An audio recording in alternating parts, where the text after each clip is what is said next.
राधा वल्लभ श्री हरिवंश। दुष्यंत और शकुंतला का गांधर्व विवाह।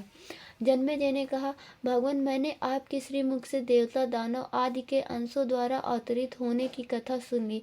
अब आपकी पूर्व सूचना के अनुसार कुरुवंश का श्रवण करना चाहता हुआ सम्पायन जी ने कहा, जन्मेजय, पूर्ववंश का प्रवर्तक था परम प्रतापशाली राजा दुष्यंत। समुद्र से घिरे हुए बहुत से प्रदेश और म्लेच्छों के देश भी उसके अधीन थे। वह अपनी प्रजा का पालन शासन बड़ी योग्यता के साथ करता था। उसके राज्य में वर्ण संकर नहीं थे। खेती और खानों के लिए प्रयत्न नहीं करना पड़ता था। पाप तो कोई करता ही नहीं था। सभी धर्म के प्रेमी थे, इसलिए धर्म और अर्थ दोनों ही स्वतः प्राप्त थे। चोर, भूख अथवा रोग का भय बिल्कुल नहीं था। सभी लोग अपने अपने धर्म में संतुष्ट थे और राजाश्रय में निर्भय रहकर निष्काम धर्म का पालन करते थे। समय पर वर्षा होती थी, अन्न सरस होते थे और पृथ्वी तथा प्रकार के रत्न और पशुधन से परिपूर्ण थी। ब्राह्मण कर्मनिष्ठ थे और छल कपट पाखंड की छाया भी उन्हें नहीं छूती थी। दुष्यंत स्वयं एक बलवान युवक था। उसकी शक्ति इतनी अद्भुत थी कि वह वन उपवन सहित मंदराचल को उखाड़ कर धारण कर सकता था। वह गदा युद्ध के प्रक्षेप छेप, परिक्षेप और अभिक्षेप चारों प्रकारों में और शस्त्र विद्या में बड़ा ही निपुण था। घोड़े और हाथी की सवारी में कोई उसका सानी नहीं था। वह विष्णु के समान बलवान, सूर्य के समान तेजस्वी, समुद्र के समान अक्षोभ्य और पृथ्वी के समान क्षमाशील था। नागरिक और देववासी प्रेम से उसका सम्मान करते और धर्म बुद्धि से सबका शासन करता। एक दिन की बात है, महाबाहु राजा दुष्यंत अपनी चतुरांगिणी सेना के साथ किसी गहन वन में जा पहुंचा। उसे पार करने पर उसे एक मनोहर आश्रम युक्त उपवन मिला। यह उपवन बड़ा ही सुंदर था। वहां के वृक्ष खिले हुए पुष्पों से लद रहे थे।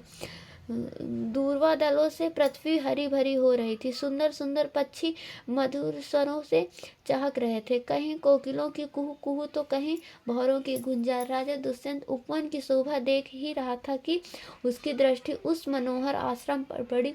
उस आश्रम में स्थान स्थान पर अग्निहोत्र की ज्वालाएं प्रज्वलित हो रही थी। वाल्केल्य आदि ऋषि यज्ञशाला, पुष्प और जलाशयों के कारण उसकी अद्भुत शोभा हो रही थी। सामने ही मालिनी नदी बह रही थी, जिसका जल बड़ा स्वादिष्ट था। अनेकों ऋषि मुनि आसन लगाए ध्यान मग्न थे।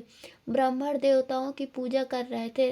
राजा को ऐसा मालूम हुआ मानो मैं ब्रह्मलोक में खड़ा हूँ। दुष्यंत के नेत्र और मन वन की छटा देखकर तृप्त नहीं होते थे। इस प्रकार राजा दुष्यंत ने सब देखते सुनते कश्यप गोत्रीय कण्व ऋषि के एकांत और मनोहर आश्रम में मंत्री और पुरोहितों के साथ प्रवेश किया।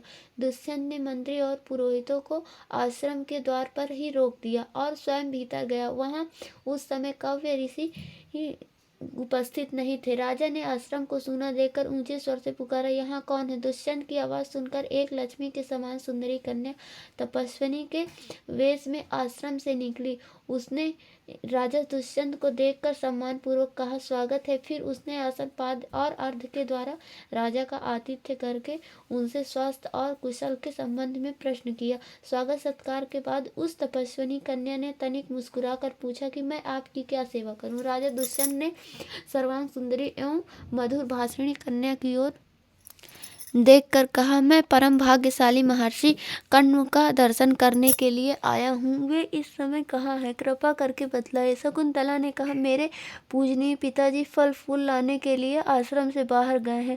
आप घड़ी दो घड़ी उनकी प्रतीक्षा कीजिए, तब उनसे मिल सकेंगे। शकुंतला की भरी जवानी और अनुपम रूप देखकर दुष्यंत ने पूछा, सुंदरी तुम कौन हो? तुम्हारे पिता कौन है और किस लिए यहाँ आई हो? तुमने मेरा मन मोहित कर लिया है। मैं तुम्हें जानना चाहता हूँ। शकुंतला ने बड़ी मिठास के साथ कहा, मैं महर्षि कण्व की पुत्री हूँ। राजा ने कहा, कल्याणी विश्ववंद महर्षि कण्व तो अखंड ब्रह्मचारी हैं। धर्म अपने स्थान से विचलित हो सकता है, परंतु वे नहीं। ऐसी दशा में तुम उनकी पुत्री कैसे हो सकती? शकुंतला ने कहा, राजन, एक ऋषि के पूछने पर मेरे पूजनीय पिता कण्व ने मेरे जन्म की कहानी सुनाई थी। उससे मैं जान सकी हूँ कि जिस समय परम प्रतापी विश्वामित्र जी तपस्या कर रहे थे, उस समय इंद्र ने उनके तप में विघ्न डालने के लिए मेनका नाम की अप्सरा भेजी थी। उसी के संयोग से मेरा जन्म हुआ। माता मुझे वन में छोड़कर चली गई। तब शकुंतो पक्षियों ने सिंह, व्याघ्र आदि भयानक जंतुओं से मेरी रक्षा की थी, इसलिए मेरा नाम शकुंतला पड़ा। महर्षि कण्व ने वहाँ से उठा लाकर मेरा पालन पोषण किया। शरीर का जनक, प्राणों का रक्षक और अन्नदाता, ये तीनों ही पिता कहे जाते हैं। इस प्रकार मैं महर्षि कण्व की पुत्री हूँ। दुष्यंत ने कहा, कल्याणी, मैं जैसा तुम कह रही हो, तुम ब्राह्मण कन्या नहीं राजकन्या हो, इसलिए तुम मेरी पत्नी हो जाओ। सुंदरी, तुम गांधर्व विधि से मुझसे विवाह कर लो। राजाओं के लिए गांधर्व विवाह सर्वश्रेष्ठ माना गया। शकुंतला ने कहा, मेरे पिताजी इस समय यहाँ नहीं है, आप थोड़ी देर का प्रतीक्षा कीजिए, वे आकर मुझे आपकी सेवा में समर्पित कर देंगे। दुष्यंत ने कहा, मैं तुम्हें चाहता हूँ, वह भी चाहता हूँ कि तुम मुझे स्वयं वरण कर लो। मनुष्य स्वयं ही अपना हितैषी और जिम्मेवार है, तुम धर्म के अनुसार स्वयं ही मुझे अपना दान करो। शकुंतला ने कहा, राजन, यदि आप इसे ही धर्मपद समझते हैं और मुझे स्वयं अपने को दान करने का अधिकार है, तो आप मेरी शर्त सुन लीजिए। मैं सब सच कहती हूँ कि आप यह प्रतिज्ञा कर लीजिए, मेरे बाद तुम्हारा ही पुत्र सम्राट होगा और मेरे जीवन काल में ही वह युवराज बन जाएगा, तो मैं आपको स्वीकार कर सकती हूँ। दुष्यंत ने बिना कुछ सोचे विचारे ही प्रतिज्ञा कर ली और गांधार विधि से शकुंतला का पारिग्रहण कर लिया। दुष्यंत ने उसके साथ समागम करके बारंबार यह विश्वास दिलाया कि मैं तुम्हें लाने के लिए चतुरंगिणी सेना भेजूंगा और शीघ्र शीघ्र तुम्हें अपने महल में ले चलूंगा। इस प्रकार कह सुनकर दुष्यंत अपनी राजधानी के लिए रवाना हुआ। उसके मन में बड़ी चिंता थी कि महर्षि कण्व यह सब सुनकर न जाने क्या करेंगे। थोड़ी देर बाद महर्षि कण्व आश्रम पर आ पहुंचे, परंतु शकुंतला लज्जावश उनके पास नहीं गई। त्रिकालदर्शी कण्व ने दिव्य दृष्टि से सारी बातें जानकर प्रसन्नता के साथ शकुंतला से कहा, बेटी, तुमने मुझसे बिना पूछे एकांत में जो काम किया है वह धर्म के विरुद्ध नहीं है। क्षत्रियों के लिए गांधर्व विवाह शास्त्र सम्मत है। दुष्यंत एक धर्मात्मा, उदार एवं श्रेष्ठ पुरुष है। उसके संयोग से बड़ा बलवान पुत्र होगा और वह सारी पृथ्वी का राजा होगा। जब वह शत्रुओं पर चढ़ाई करेगा, उसका रथ कहीं भी न रुकेगा। शकुंतला के कहने पर महर्षि कण्व ने दुष्यंत को वर दिया कि उसकी बुद्धि धर्म में दृढ़ रहे और राज्य अविचल रहे। राधा वल्लभ श्री हरिवंश।